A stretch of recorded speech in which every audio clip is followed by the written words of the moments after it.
안녕하세요. 반갑습니다. 말씀과 함께하는 수요일입니다. 지난주에 나눴던 말씀은 영생에 대한 것, 영원한 시간에 대한 어떤 그런 것들을 나눴었죠. 우리가 이 땅에서 잠시 머무는 것이 우리가 가진 시간이 전부가 아니라 영원이라는 시간이 우리에게 주어진다. 그런 말씀 나눴었는데, 그래서 그 영원을 염두하면서 우리가 살아가야 된다. 그런 말씀 나눴습니다. 오늘은 성경이 말씀이 우리 인생에 대해서 우리 삶에 대해서 어떻게 말하는지에 대해서 좀 나눠보고 싶습니다. 먼저 말씀부터 함께 읽어보도록 하겠습니다. 시편 103편 15절 말씀입니다. 인생은 그 날이 풀과 같으며 그 영화가 들의 꽃과 같도다. 아멘. 세상, 그러니까 온 우주를 포함한 모든 것의 관계나 또 어떤 존재에 대한 개념을 세계관이라고 불러요. 월드뷰 라고 부르는데 그거의 세계관의 일부겠죠. 인생, 인간의 삶 혹은 또 나 개인의 삶에 대한 관점을 인생관이라고 불러요. 인생관. 모든 개인 그리고 뭐 종교 문화권 안에는 인생관이 포함이 되어 있어요. 그러니까 공유된 인생관도 있고 개인의 어떤 독특한 인생관도 있을 수 있겠죠. 이를테면 불교에서는 인생을 뭐라고 그래요? 삶은 고해다. 고해가 뭐예요? 고통의 바다. 그러니까 고통으로 가득 차 있는 곳이다. 인생은 그런 거다. 고통과 어려움이 늘 찾아온다라고 말해요. 또 어떤 사람은 인생은 순간이다. 그러니까 순간이니까 이 순간을 즐겨야 되고 순간을 잡아야 된다. 아모르 파티죠. 아모르 파티. 이 순간을 사랑해라. 순간을 사랑해라. 까르페 디엠하고도 비슷하죠. Seize the day. 이 오늘을 붙잡으라. 오늘이라는 그 주어진 시간을 감사하게 여기면서 즐겨라, 기뻐하게 여라 라는 얘기도 될 수 있지만, 어떻게 보면 내일은 없어. 오늘이 전부야. 그냥 오늘 쏟아보면서 오늘을 재밌게 살자라는 인생관으로 될 수도 있어요. 또, 우리나라 속담에 그런 거 있잖아요. 호랑이는 죽어서 가죽을 남기고 사람은 죽어서 이름을 남긴다. 그럼 이 인생관에 뭐가 더해서 인생에서 가장 중요한 건 이름을 남기는 거다. 명예를 얻는 거다. 유명해지는 거다라고 볼 수 있을 거예요. 또 공술의 공수거란 말 있죠. 빈손으로 왔다, 빈손으로 갔다, 허무하다. 그렇게 볼 수 있을 거예요. 그러면 성경은 우리에게 인생은 뭐라고 가르치나? 여러 가지가 있을 수 있는데 한 두세 가지를 얘기를 해보려고 합니다. 인생은 연단의 과정이라고 말을 해요. 그러니까 우리 삶에 여러 가지 어려움이 찾아오는데, 그게 불교와 같은 거죠. 어려움이 찾아와요. 고통이 찾아와요. 근데 그 고통이 고통으로 끝나는 것이 아니고, 이 고통, 이 어려움, 이 문제들 앞에서 우리가 어떤 선택을 하고 어떤 태도를 갖는지가 무척 중요하다라고 얘기를 하는 거예요. 그러니까 이 우리 삶에 다가오는 여러 가지 것들이 어떻게 보면 우리에게 시험으로서 우리 앞에 놓이는 거예요. 믿음의 시험인 거죠. 그래서 시험을 만날 때 때로는 실패하고 좌절할 때도 있지만, 또 때로는 하나님과 동행하면서 하나님께서 우리를 다시 일으키시는 것들을 경험하고, 또 그러면서 하나님을 더욱 신뢰하고 그 시험을 통과해 나가는 것들을 우리가 경험하게 되죠. 일례를 들면 아브라함의 인생을 좀 보면, 처음에 그가 갈대아 우르에서 부르심을 받고 하란에서 머물다가 가나안 땅을 향해 하나님의 부르심을 듣고, 근데 그 가나안 땅에서 뭘 만나요? 기근을 만나요. 어려움을 만나요. 고통을 만나요. 근데 그 고통을 버텨내느냐? 아니, 못 버텨내고 이집트로 내려갑니다. 하나님이 주셨던 그 약속의 땅, 머물라고 했던 그 땅에 머물지 못합니다.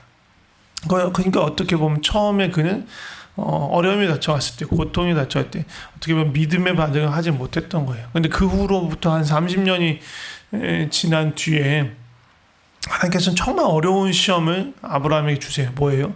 아들 이삭을 하나님께 드리라는, 그런 어떻게 보면 터무니없는 하나님의 명령이죠. 근데 어떻게 합니까, 아브라함이?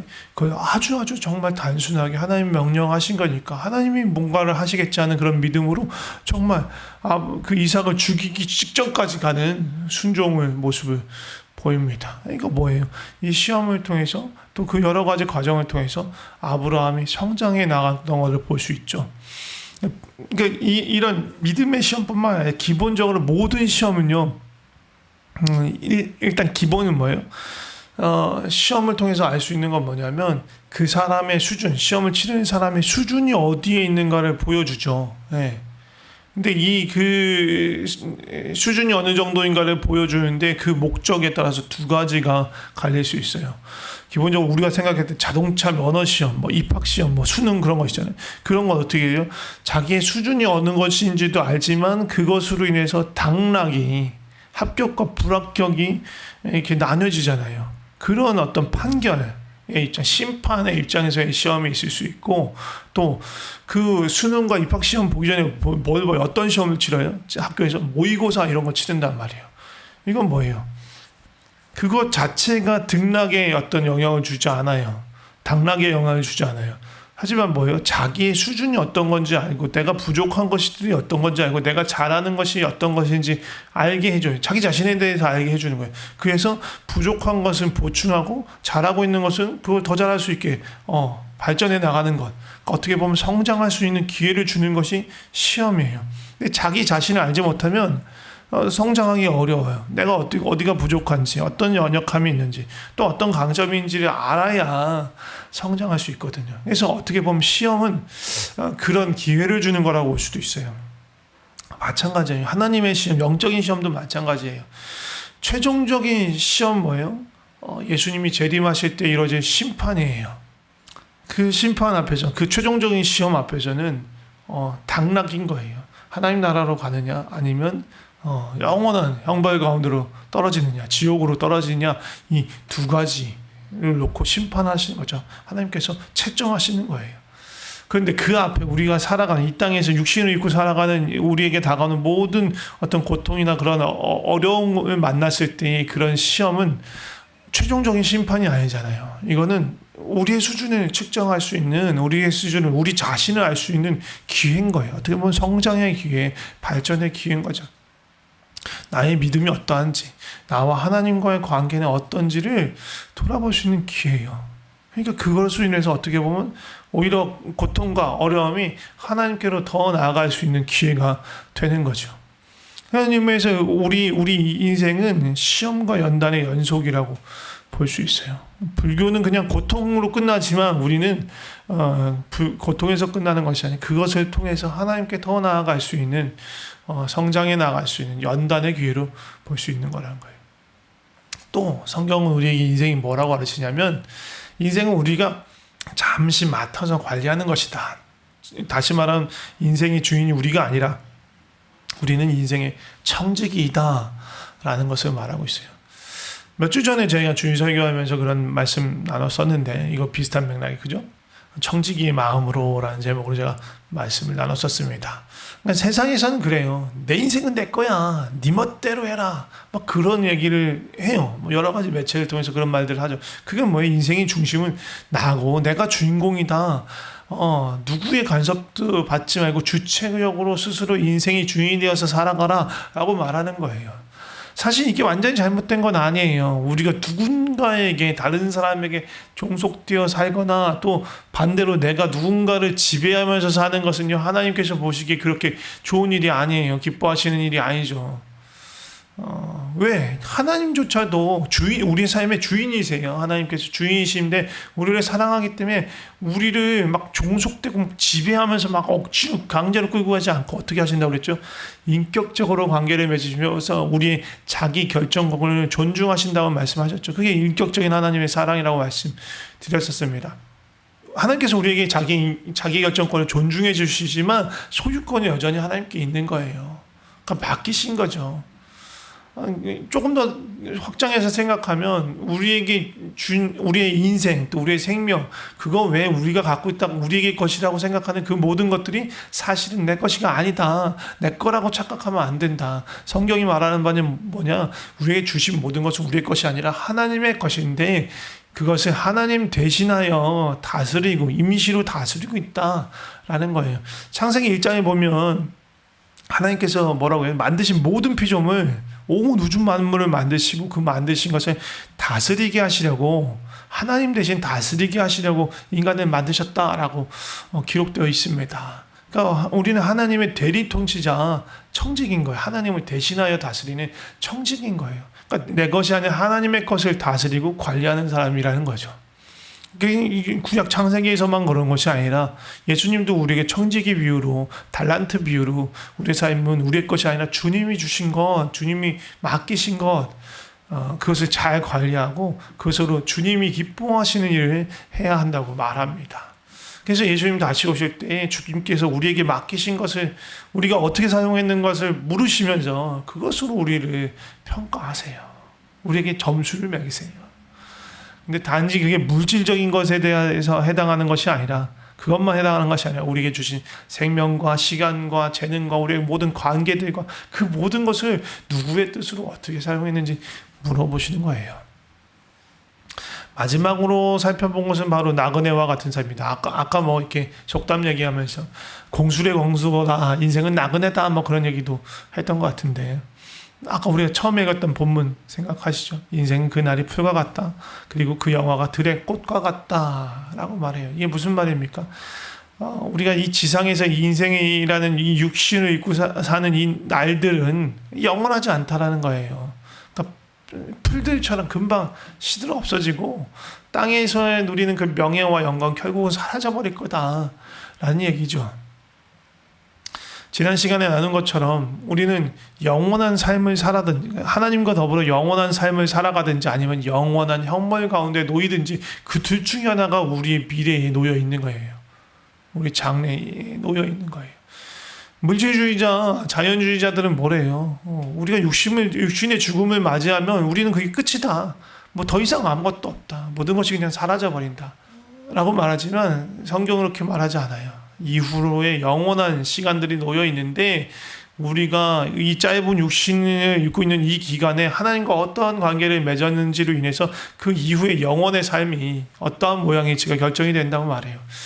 그렇기 때문에 우리는 영원을 바라면서 하나님 나라를 기다리면서 잠시 이 땅에 나그네로 머물고 있는 거예요. 이런 마음을 가지고 세상을 살아갈 때 우리가 물질에 대해서, 땅의 것에 대해서 욕심과 집착을 버릴 수 있게 됩니다. 영원한 삶을 기억할 때 하나님 나라에 걸맞는 태도와 결정으로 이 땅에서 살아갈 수 있어요. 이 매트릭스라는 영화를 아실지 모르겠는데, 거기 매트릭스 1편에 보면 그 주인공인 키아누 리브스 네오의 편에 그 팀에 속한 사람 중에 하나가 배신을 해요. 근데 왜 배신을 하냐면, 매트릭스라는 이 가상세계 가상인 걸 알아. 근데 자기가 진짜 실제로 누리는 그 삶보다 훨씬 이게 더 자기한테 만족감을 주는 거야. 안락함을 주는 거야. 그러니까 나는 다시 현실로 돌아가고 싶지 않다. 난 이 가상세계에 영원히 살 수 있게 해준다면 내가 우리 편 별승하겠다라고 거래를 해서 그리 들어가요. 그러니까 마찬가지인 거예요. 우리가 속한 곳, 우리가 가야 할 곳은 영원한 하나님 나라인데, 그 하나님 나라에 대한 믿음이 흔들리고 하나님 나라 희미하게 느껴질수록 이 땅이 더 좋아 보이는 거예요. 영원하지 않음에도 불구하고 이 땅에서 즐거움을 찾으려 한다는 거예요. 그 배신자처럼. 그럼 어떻게 돼요? 하나님 나라가 더 명확할 수 있도록, 그 영원의 삶이 더 분명해질 수 있도록 하나님께 더 가까이 가야 되는 거예요. 어떻게 보면 눈으로 보지 못한 것처럼, 눈으로 본 것처럼 더 명확하고 분명하게 붙잡을 수 있는 것입니다. 인생은, 삶을 어떻게 바라보고 계십니까? 인생을 통과하면서 만나는 크고 작은 어려움들을 무엇이라고 생각하는가? 왜 이렇게 고통이 있지? 하나님 나를 미워하시나? 그렇게 생각하십니까? 아니면 이것을 하나님이 나 자신을 알 수 있도록 보내주신 그런 기회로 생각하십니까? 또 나에게 주어진 여러 가지들이, 인생, 시간, 능력, 육신, 물질 등이 누구에게 속한 것이라고 생각하십니까? 또 지금 이 지상에서의 삶이 잠시 머무르는 것으로 생각하는지, 아니면 그냥 내가 속하여서 그냥 이 땅에서 살고 끝나는 거라고 생각하십니까? 그것에 따라서 우리가 그 인생을 어떻게 보느냐에 따라서 우리의 지금의 삶의 태도, 선택은 달라질 수 있어요. 반대로 또 우리가 지금 내리는 선택과 결정, 그리고 우리의 삶의 태도가 내가 인생을, 그리고 하나님 나라를, 하나님을 어떻게 바라보고 어떻게 관계 맺고 있는지를 나타내 주는 것이기도 합니다. 몇 가지 기도했으면 좋겠습니다. 첫 번째는 세상이 주는 생각은 그냥 아무 생각 없이 요즘 말로 무지성으로 따라가지 않도록 분별할 수 있도록 그렇게 지혜를 주십시오. 또 크고 작은 어려움을 만날 때 그 고통으로만 여기는 것이 아니라, 그러면서 원망만 하는 것이 아니라 오히려 내가 누구인지, 내가 어떤 신앙을 갖고 있는지를 보면서 주님께 더 가까워지는 그런 시간이 될 수 있도록 기도했으면 좋겠고요. 청기지기의 마음을 가질 수 있도록, 또 영원한 하나님 나라를 더 보다 명확하게 보면서 살아갈 수 있도록 기도하면 좋을 것 같아요. 제가 기도하겠습니다. 하나님 아버지, 감사합니다. 우리의 삶을 진리 가운데서 비춰볼 수 있게 해주셔서 감사합니다. 하나님, 세상이 주는 거짓에 속지 않게 하여 주셔서 세상이 유혹하는 달콤한 것들 결코 영원하지 않은 것, 썩어져 버리고 사라져 버릴 것에 대해서 우리가 미혹당하지 않게 하여 주시옵소서. 우리 영원한 것을 바라게 하여 주시옵소서. 영원한 것을 꿈꾸게 하여 주시옵소서. 크고 작은 삶의 어려움이 우리에게 다가올 때 그 때문에 원망하고 불평하고 적개심과 분노를 터뜨리는 것이 아니라, 그런 어려움들을 통해서 나 자신을 볼 수 있게, 나 자신이 얼마나 연약하고 믿음이 없는지를 바라보면서 오히려 하나님께 더 나아갈 수 있는 그런 기회로 삼게 하여 주시고, 주님 주신 그 모든 것들에 대해서 감사함으로 여기고 정직의 마음으로 잘 관리하고 주님의 뜻이 이루어지도록 사용할 수 있게 하여 주시고, 무엇보다도 영원을 바라보는, 영원한 하나님 나라를 바라보는 그 소망을 품고 나아가는 그런 우리의 삶이 되게 하여 주시옵소서. 주님, 우리가 이 땅에 속한 자가 아니라 하나님 나라에 속한 자이고 하나님께 속한 자임을 다시 한번 고백합니다. 주님께 우리의 삶을 맡깁니다. 예수님의 이름으로 기도드립니다. 아멘.